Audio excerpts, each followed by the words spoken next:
¿Qué tal? Muy buenas tardes, estimados estudiantes de la maestría en Educación en Valores. Es muy grato para mí saludarlos en una videocápsula más. En esta ocasión vamos a abordar temas con relación a la siguiente unidad que tiene que ver con analizar lo que es el trabajo en, con y de grupos. Vamos a abordar el primer tema de esta unidad, que nos habla de la solución de problemas, la cooperación y la competencia, esto basado, lógicamente, en dentro de un grupo. La solución de problemas, cooperación y competencia. Sabemos que para que pueda existir un problema, tiene que haber un proceso y tienen que haber 3 componentes. ¿Cuáles son esos 3 componentes? Tiene que existir una situación indeseable, una situación deseada y obviamente el obstáculo entre esa situación indeseable.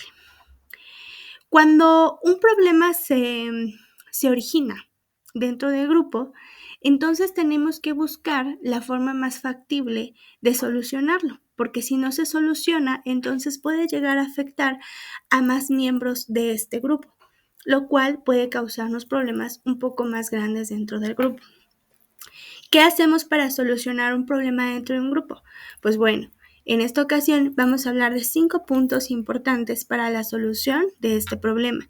El primero viene siendo definir el problema, o sea, tenemos que tener muy claro cuál es en sí el problema, cuál es la situación que da origen a este conflicto, a esta diferencia que está entre los miembros del grupo, ya sea uno, ya sea 2 o más miembros.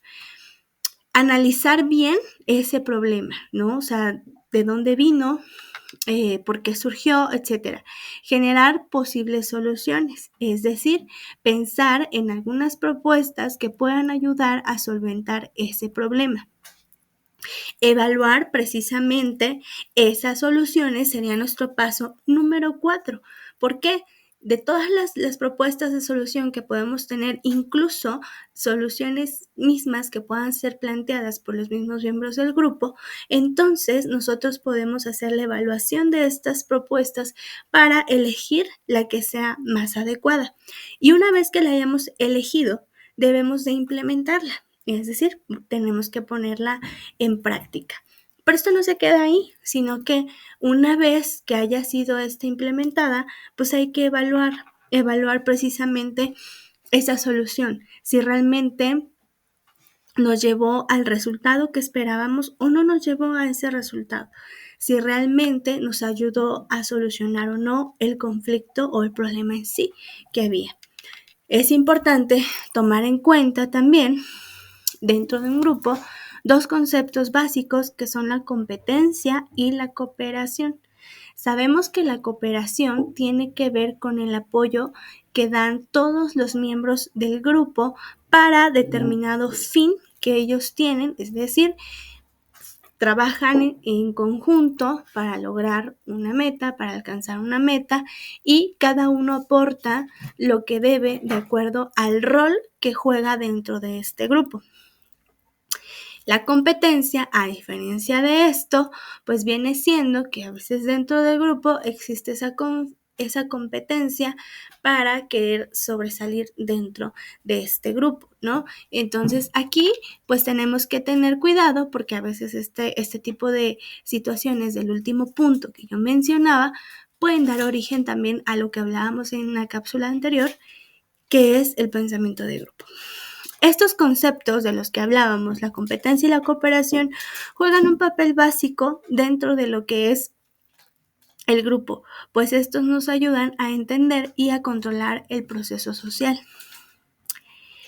Por eso para mí es importante retomar estos temas y hablar de ellos. El siguiente tema que tenemos es la dinámica de grupos dentro de la educación.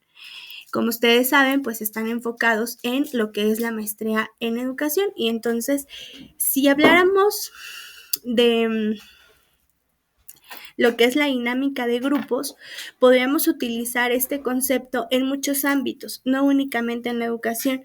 Podemos utilizar este concepto en cuestiones de dinámica de grupos en un corporativo, que sería algo más empresarial, en contextos familiares, en aparte de los escolares, en algunas terapias que se pueden llevar de manera grupal, etcétera. Podemos aplicar este concepto de muchas maneras, pero nosotros lo estamos enfocando ahora en la educación. Y entonces, las dinámicas de grupo en la educación, ¿para qué nos sirven? Las dinámicas dentro de este ámbito tienen el objetivo de lograr que salga a reducir la verdadera personalidad de los alumnos y de las alumnas y que cada uno se ponga en el lugar de los demás para comprender y evitar conflictos. A través de la dinámica de grupos podemos darnos cuenta que podemos trabajar mucho lo que es la empatía, ¿sí? Lo que es la solidaridad entre muchos otros valores como el trabajo en equipo. ¿Cuáles son los beneficios que puede tener de cierta manera las dinámicas de grupos dentro de la educación? En primer lugar, nos da sentido de pertenencia. Cuando nosotros pertenecemos, nos sentimos parte de un grupo, nos sentimos contentos y nos sentimos motivados. Cuando nosotros de cierta manera trabajamos con nuestros grupos a los cuales atendemos dentro del ámbito escolar, nos damos cuenta de que al estar todos unidos y trabajando a través de dinámicas, nuestros pequeños, independientemente de la edad que atendamos, se sienten parte de algo y eso para ellos es muy importante. Otra cosa que benefician mucho es el autoconocimiento. Porque a través de esas dinámicas de grupo también se van dando cuenta del rol importante que juega cada uno dentro de ese grupo, es decir, la importancia y el valor que tenemos cada uno de los miembros de un grupo. Esto ayuda también a fortalecer nuestro autoconocimiento, sobre todo porque cuando se aplican algunas dinámicas que nos permitan analizarnos a nosotros en cómo somos, quiénes somos, etcétera, pues también nos ayuda a reforzar esta parte. Las dinámicas de grupo en la educación también nos ayudan a reforzar lo que es la comunicación y esta es muy importante. ¿Por qué? Porque a veces dentro de los mismos grupos que manejamos sabemos que hay diferentes tipos de personas y algunas son más tímidas que otras y a veces para otras es difícil comunicarse o saber comunicarse porque para otras también es difícil escuchar. Entonces, viene siendo algo complicado. A través de las dinámicas de grupo se puede trabajar esta parte y fortalecer esa parte de la comunicación. ¿Para qué? Para que ambos aprendan, todos los miembros del grupo puedan aprender a escucharse, a entenderse y a expresar las cosas que sienten.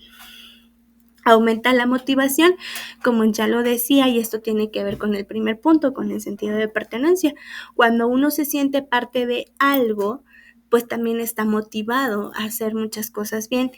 Te sientes de cierta manera bien contigo mismo. Entonces, las dinámicas de grupo también nos ayudan a nosotros a sentirnos motivados en el hecho de actuar y hacer ciertas cosas. Y bueno, a través de las dinámicas de grupo, como lo dijimos en puntos anteriores, también podemos aprender a resolver ciertos conflictos que se nos van presentando en la vida cotidiana cuando se pertenece a un grupo. Existen también algunos principios básicos para el trabajo en equipo o el trabajo con grupos.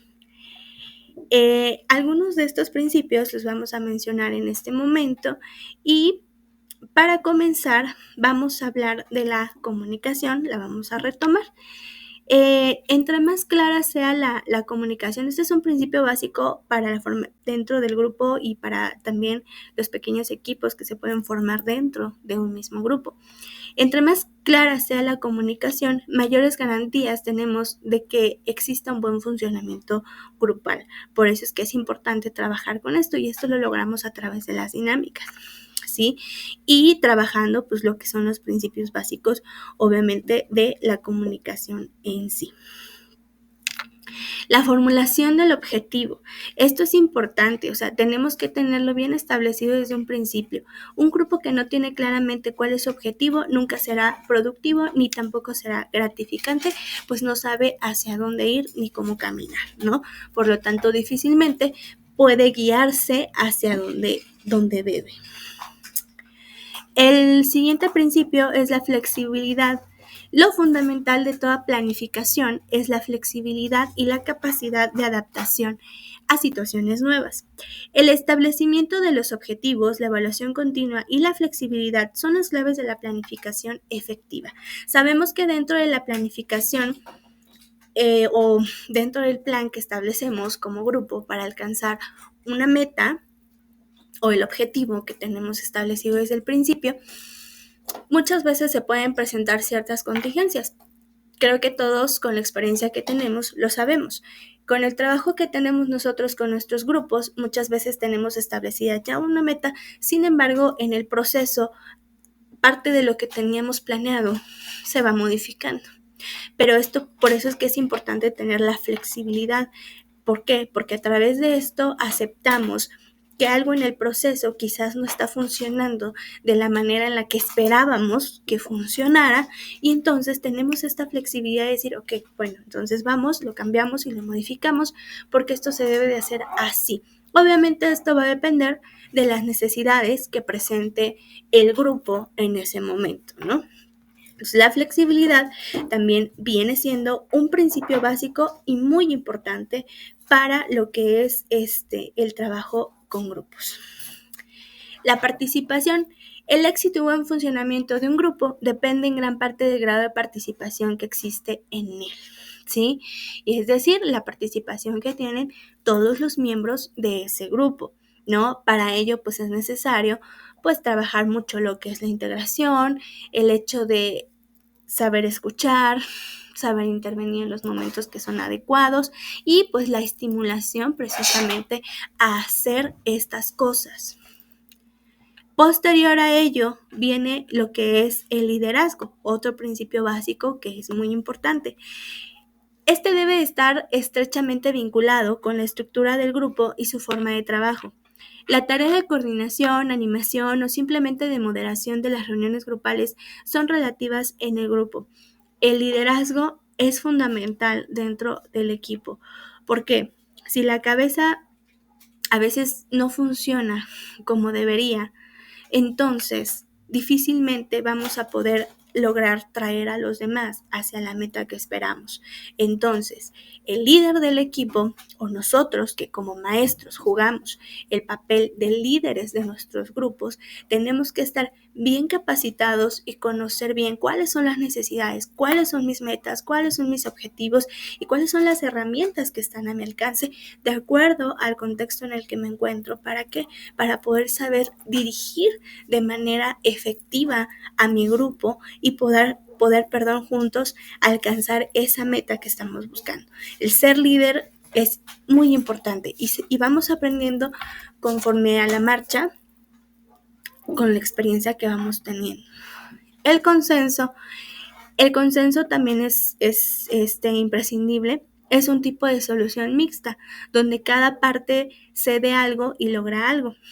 Las decisiones por consenso resultan de cierta manera de un esfuerzo por llegar a un acuerdo o postura efectiva. Y esto es importante porque cuando nosotros tomamos decisiones dentro de nuestro grupo a través de un consenso, ¿qué ocasionamos? Que el resto de nuestro grupo se sienta parte de las decisiones que se están tomando. ¿Qué ocasionamos? Que no únicamente sientan que el líder está imponiendo, sino que todos importan. Y por último, tenemos lo que es la evaluación continua. Debe de existir una evaluación permanente, ¿sí? Constante.